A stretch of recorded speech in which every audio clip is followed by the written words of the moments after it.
صباح الخير، إن شاء الله راكم بخير. اليوم حبيت ندير لكم خبز مضمون، يعني النتيجة تاعو مضمونة 100%. طريقته سهلة، يعني متوفرة في البيت، ما كاش أمور صعبة يعني.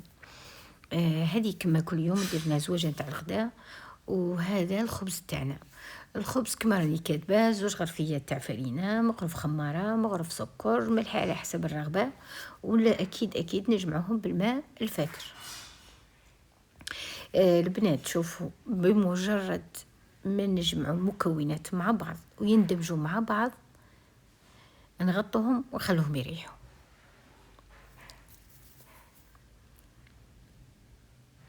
المرة الأولى ما ديري والو، يعني ما دخلي لها هواء لا والو، دخلي ادمجيهم مع بعض وخلاص. المرة الزوجة لازم تدخلي الهواء، هذه يعني المدة دقيقة، وانتي تطلعي كما هاك ودخلي في الهواء.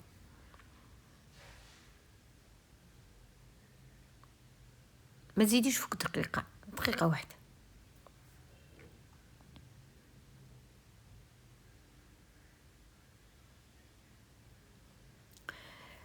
تغطيه وتعاودي المرة الثانية تعمليه كما هاك ثاني، تخليها لمدة يعني وانتي راكي لاهية كما حبيتي، يعني دوري على صوالحك، تخدمي تروحي تجي الصباح، كما عارفين فترة تاع الصباح عندنا الخدمة فيها، راكي دايرتها كل مرة تدوري عليها، راكي قاعدة معاها ما عندك ما ديري، خلي 10 دقايق وعاودي رجعي لها.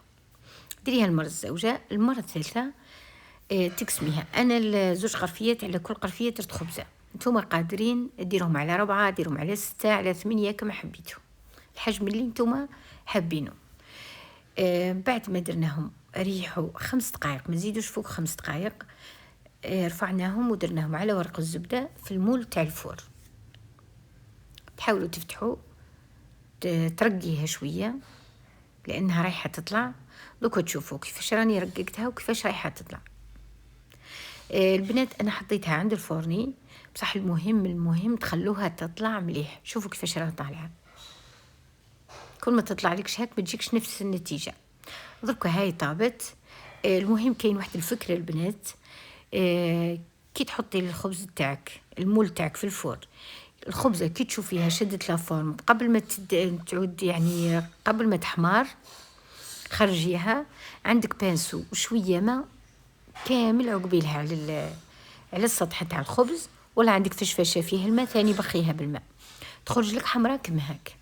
ما ديري لا زيت لا زبده لا والو. شوفوا وانا نفتح فيها تحسيها فيها الهواء. نتيجتها مضمونه مليحه، حاجه تحمر الوجه. المهم تبعيها في الفور، ما تخليهاش تحرق لك.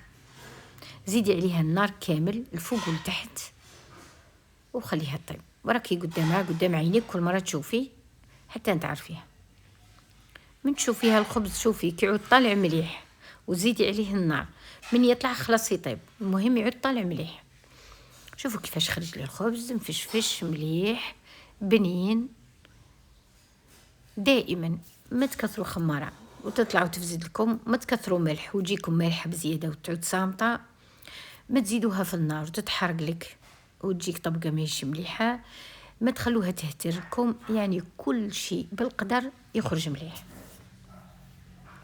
المهم الأكلات تاوعكم، ويعني الحوايج اللي تطبقوها تبعيها، مش تحطيها وتنسيها. شوفي الخبز تاعنا كيفاش داير، الفرينة كانت مليحة. هذه زويجة تاعنا جلبانة عادية، والخبز الحمد لله خرج لنا مليح. وحاولوا تطبقوه باش ان شاء الله رايحين تعتمدوه.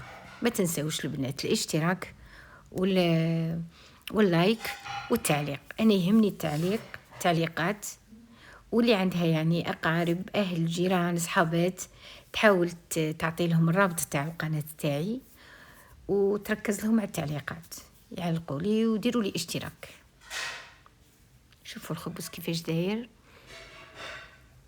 بالصحة والعافية إن شاء الله، وشهية طيبة.